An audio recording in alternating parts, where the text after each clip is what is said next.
Hello, I'm Eddie Stone. It's Thursday and we are live. Hello to our Instagram audience. Nice to have you with us as well. We're trying some new software today. We've had some folks that have told us they need a little bit of a notice once we go live to be able to connect some of their watch parties that they have. And so that's why we put the countdown timer on at the beginning. So if anybody's got any comments about the countdown timer, you can either leave them over in the comments section or direct message me or email me or courier pigeon, however you want to do it. But we'd love to hear your thoughts as we try to make these as user-friendly as possible, and also something that can be useful in terms of the people you're trying to communicate with. So with that being said, it's a privilege for me to be with you here today. Our timing, as it turns out, at least for our local area, is about as perfect as it could be. We've just had a pretty crazy thunderstorm roll through the area here in Raleigh-Durham, North Carolina, and we lost our internet connection for a few minutes. So we're quite happy that things have worked out, and I think it's the good vibes you're sending our way that are causing that to happen. So thank you so much, and I appreciate the chance to be with you. I'll try to make our session here today as brief as possible. Certainly understand how busy everyone is, but I felt like it was a good time, having just finished January, to check in. I know that a lot of people watching, and really millions, if not billions of people around the world at the end of one year, the beginning of another, and then of course in this case, the start of a brand new decade. We talked about that some at the end of the year. People make all kinds of sort of declarations about the year ahead or the rest of their life, or goals and ambitions. You know, when that calendar turns over, we use that as an opportunity to revisit where we're at in life and where we want to be, whether those are personal issues, financial issues, professional issues. And so I thought I would check in because over the last several weeks, I've got some folks that have reached out to me. Some are quite pleased with how things are going. And if that's the category you fall into, big congratulations and applause for having jumped into the new year aggressively and already gotten those new habits and things started. So we really applaud that, because I recognize, we'll talk more about that, but I recognize it's not always easy to make whatever changes are necessary to do the things that you want to do. But for others, and this is really who I think this is mostly for today, that are 1 month in and you've already got some frustrations. I see this actually at my gym. I'm really avid in going to my local gym. And it's really amazing to me right at the end of 2019, sort of the start of 2020, how crowded the gym got, particularly that first Saturday after New Year's. It's a pretty large parking lot. And I actually saw that people were parked in adjacent businesses to the gym, which I've never seen before. And the place was just packed, right? With a great deal of enthusiasm, almost a buzz in the room. And even now, you know, just 1 month into the year, it's already diminished quite a bit. And what I fear and what I believe happens is there's a lot of people that get in there and they're gung-ho for a week or two, but then life sort of just runs across their plans. And so the plans become sort of easily abandoned, which I really hate to see. And one of the things I would say is don't throw up your hands. Don't do it. You know, you're worth and worthy of this effort. And I want to remind you that it's just 1 month out of 12, right? So 1 down, but 11 to go. But even that places some limits on this, because really it's more than that. It's the rest of your life. I'm going to make this assumption that the goals you have and the things you want to accomplish and the declarations that you made are worthy of your time and attention, not just now, but going forward, right, for the remainder of your life. And so if it takes us a little while to ingrain that or find that path that we can stay on, it's worth it. So maybe some of this is about being a bit of a pep talk, that if somehow you've fallen off the horse, so to speak, I want to convince you to get back on. And the reason I want to do that is I've been where you're at, and even since the first of the year, I've got a couple of things that I said I was going to do in terms of controlling my time and my schedule, and I've not adhered to the disciplines that I laid out for myself. And I've sort of had some frustrations and fallen back into some habits that I don't want to. And so I'm going to have to sort of revisit my methodology. And so just, I feel where you're coming from, and I want to encourage you. And I've got some things I want to share. And one of those is sort of a basic place is that, and this, you sort of found this in the title of the live today, is people have a tendency to say, why is this happening to me? I think that's really easy to sort of fall into sort of this statement or this thought process that I see really as a trap, because it's hard to recover from it. When you say something like that, you become sort of a victim of circumstance, and that's okay. I mean, you may in fact be a victim of circumstance where you're at in life. The challenge is when we sort of buy into that in a totality or sort of 100%, then we've really lost hope that we can impact our situation. And while you may have resigned yourself to that on a personal level, I want to remind you that your journey, your struggles, your successes, they're a part of the community.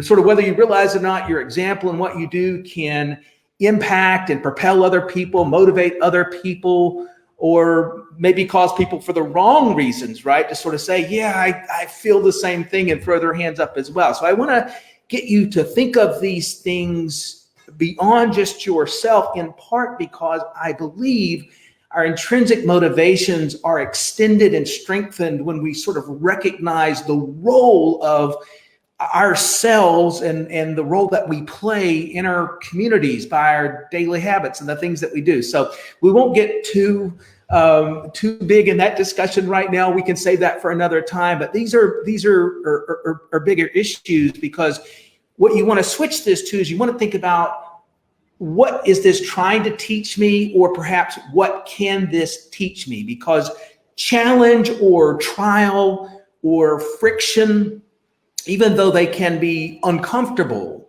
really, really deeply uncomfortable, they're important because they can help to shape and refine if we respond with an attitude, a philosophy that we're going to embrace the challenge for what it can make of us, and finding our best selves, because it's important, right? Our own potential and becoming our best selves is important to us. It's important to our family and our community. As I mentioned, I think the simple example I can come up with is a raw gemstone that becomes polished and becomes a beautiful diamond, right? Or maybe it's a piece of wood that with sandpaper and chisel, sometimes the habits have to be chiseled away, but can't just use sandpaper, becomes a beautiful piece of art or furniture. And so all through life, there's all kinds of examples we can look at where friction and challenge is necessary to get to where we want to go. And so, right now, with both your philosophy and your attitude, it's time to grasp hold of some patience with ourselves, just in the same way that you would exhibit patience for someone that you love and care about. I want you to do that for yourself. I want you to give yourself a break in this regard. Not that I want you to set aside challenge, but I want to give yourself a break if you've fallen down and you've got to get back up. That's okay. The important part is that you got to get back up, right? If you fall off the horse, you got to get back on the horse. And so, and in fact, I would believe that failure is a big part of this. At least I know for myself, the most instructive moments, I'm 56 years old, the most instructive moments of my life have really come from failures. And I don't want to waste our time here recounting them, but I've got some big failures. I've got failures on a personal and a professional level that are monumental enough that they deserve a little monument in the Failure Hall of Fame. But you can come out on the other side in a way that can be important for your own life fulfillment and for other people. And so I've got sort of three primary things I want to mention that I want you to think about in this moment right here. I don't want you to debate them. Save the debate till afterwards. Right now, I just want you to kind of note these and sort of think about if they're playing a role in the success and failure of where we're going here. And the first one is, I really want you to stop with why me.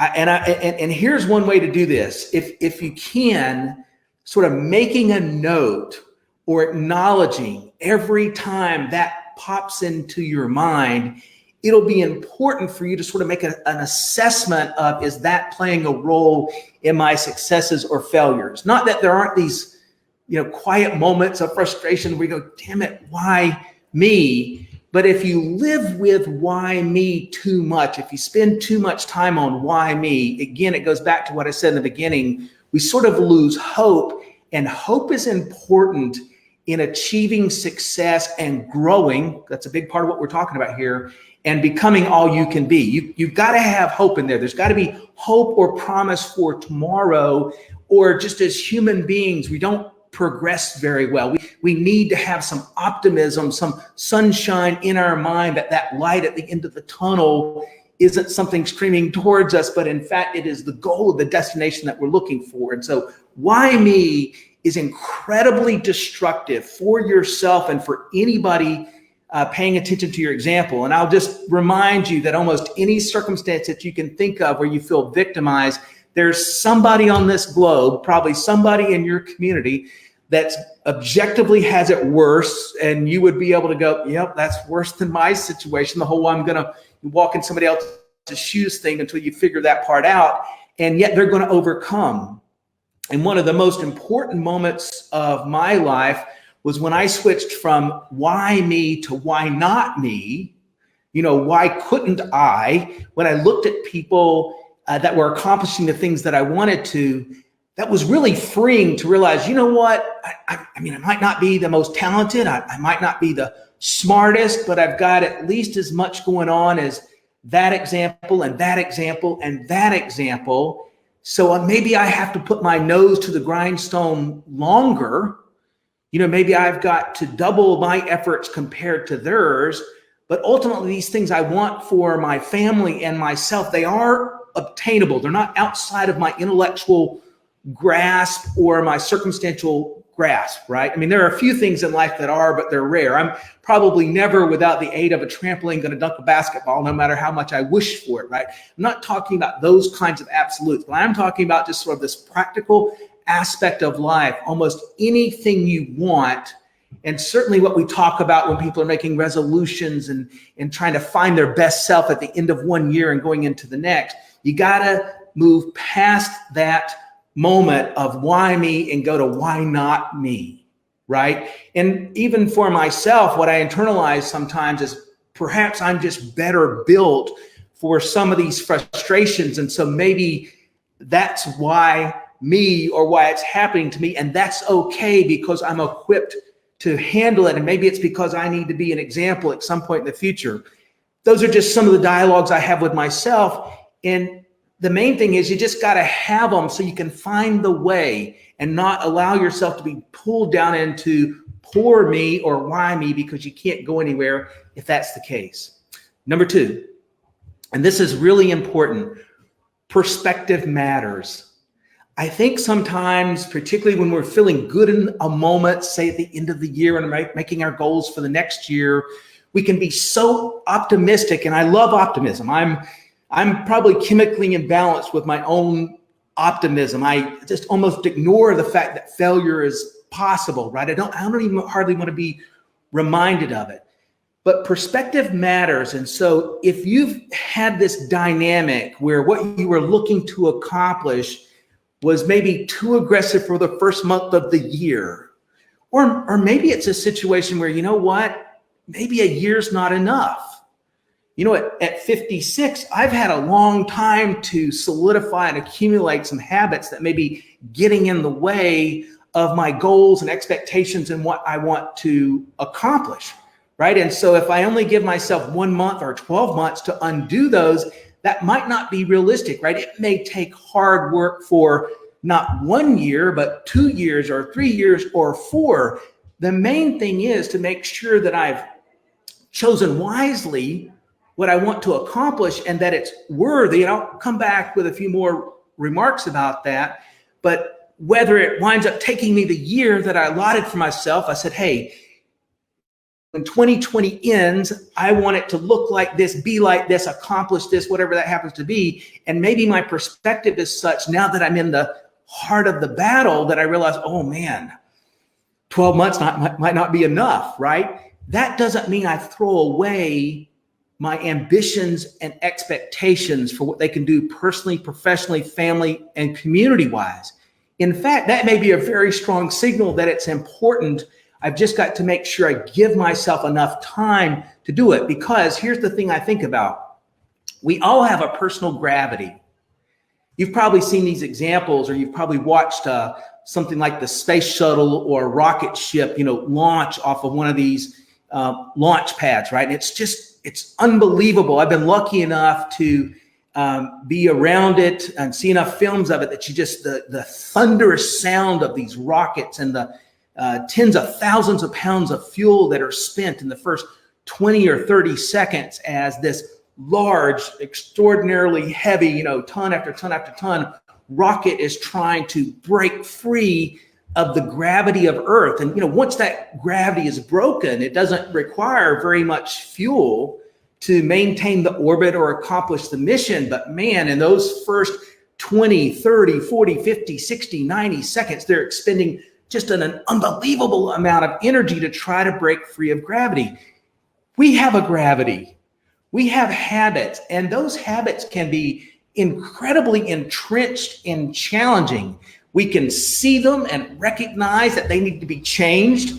They're getting in the way. If I maintain this habit, I'm not going to enjoy the longevity I want. If I maintain this habit, I'm not going to be as successful as I want to be. Whatever these things happen to be, they're so entrenched, they're difficult to get rid of. And plus, those habits don't want to go easily, right? Whether it's your subconscious talking to you or even your conscious sometimes, right? They don't want to let go. And then you can have external factors such as a spouse that's not on the same page, or a sibling or parent or communities or coworkers. There just may be circumstances where all of a sudden this change that you're engaging with or working towards winds up making others feel challenged about their own situation. And the easiest thing for them to do is to keep you by grabbing your leg as you try to break this gravity to keep you from doing that.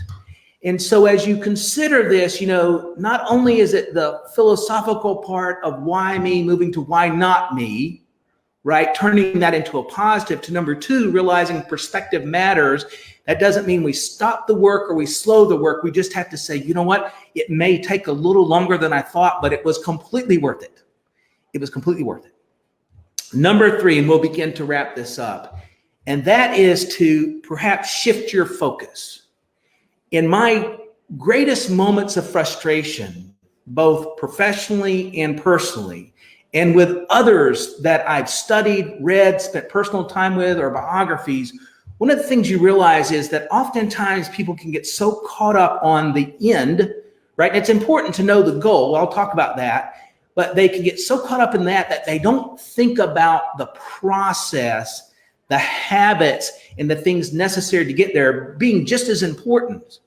So when you hear people that talk about enjoy the journey or the journey becoming the destination, what I interpret that to mean is that while that destination is out there and it's critical, to this goal or something we've established for ourselves, the journey itself is critical because of the habits and behaviors that evolve from it, either personally or professionally. You spend more time on the journey than you do at the destination. The planning for the 1 week vacation or the 2 week vacation, when it happens to be, the planning and the enormity of that. And frankly, I believe even the excitement of the planning and the prep for something like a vacation can overwhelm the actual vacation. You can actually get to the destination and fall a little flat because the expectations were so high. In this case, what I encourage people to do, if we're talking professionally, is to think about the practices you're engaged in and refining those. If you get those practices right, if you get those processes right, that destination is going to come. Now, if your processes or your practices are off, find someone with experience and review them with them. because they may be able to give you some advice or some positive critical feedback to help you work on those processes. But for me, I'm far more concerned about the process than the destination. The goal matters. Don't get me wrong. We're adults, and so there are scorecards, right? That's just part of the responsibility of being an adult. But I'm more concerned about the process that will lead me there than I'm any other attribute. Professional golfers, right? They spend more time on the range than they do on the course, and getting it right there should, maybe it doesn't always, but should translate into the course, right? This is true for sort of all of our lives. So I want you to think about the process as much as anything, and particularly if you are in a moment of frustration, take your eye for a moment, and I'm going to contradict myself in a minute, but take your eye for a moment off the prize and focus literally on this moment and this set of habits. If you're trying to, say, lose weight or improve your cardiovascular condition or whatever that happens to be, the process, that day-to-day choice of food, things you're eating and not eating, movement, water, sleep, all of these things are habits that have to be developed. If you get all that right, whatever your end health goals are, I'm completely confident that you're going to accomplish them. So it's important to make sure that there's a focus there. So one, make sure it's not why me, but why not me in a positive way. Perspective matters. Just make sure you're doing that. Number three, it's the focus. And then as we close things up, I mentioned this a moment ago. I really want you to think about those goals you've established. And it's okay if you modify or update or even extend some of these declarations from the end of the year. And I want you to make sure they are worthy of your efforts. They are worthy of the pride and the time and the energy and sometimes the pain that comes from the friction and the challenge and the trial of trying to make a difference on a personal and a professional level for what it can mean. As those goals are worthy of you and your effort, or they're grand, right? They're so grand that fulfillment of them would be so important. They become the strength, the drive, that necessary will to succeed, right? You've heard discussions about people that their will to succeed overwhelms all their obstacles because it has to, right? There's no choice, right? The strength and the drive and determination because of the worthiness of that goal is so very strong that they can push past what they must, they can overcome what they must, and whatever growth, development, refinement, whatever sandpaper has to be applied, they're willing to do it. They're willing to take the bit and go because of the worthiness of that goal. And here's the thing I want to remind you about that.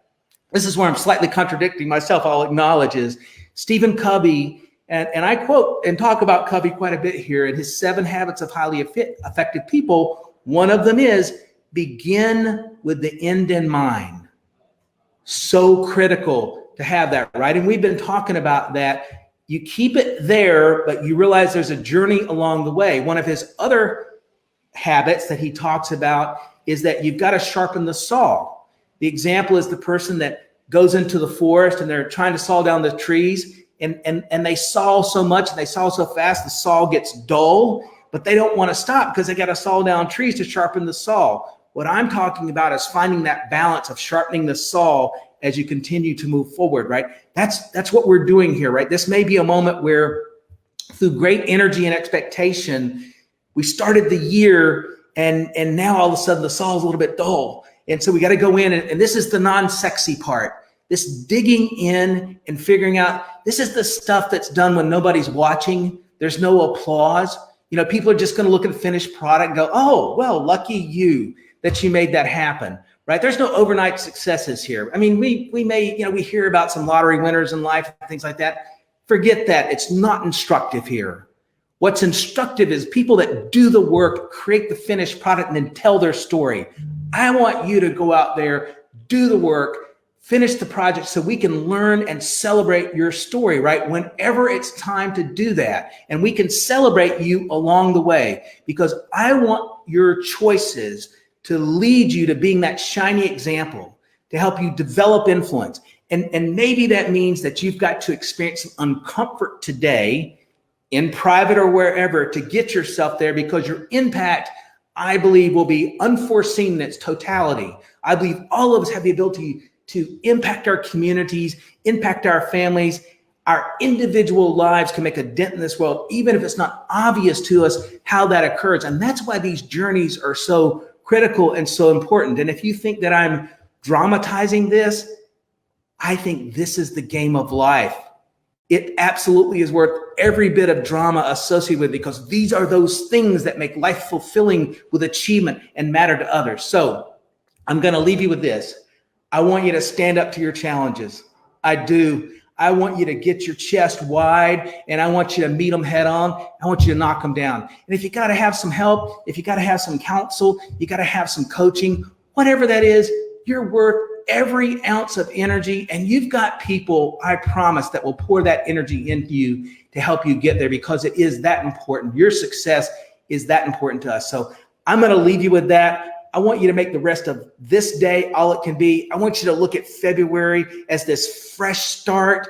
And if we got to make March a fresh start, I don't care, because the only way we can lose here is to quit. And if I can have anything to do with it, nobody's quitting. Nobody's quitting on themselves on my watch. So with that, thank you so much. We'll actually be live with you next week from our Akamal trip, and can't wait to do that. That'll be a lot of fun. Thank you for your time and attention. Go make the rest of this day all it can possibly be. Bye for now.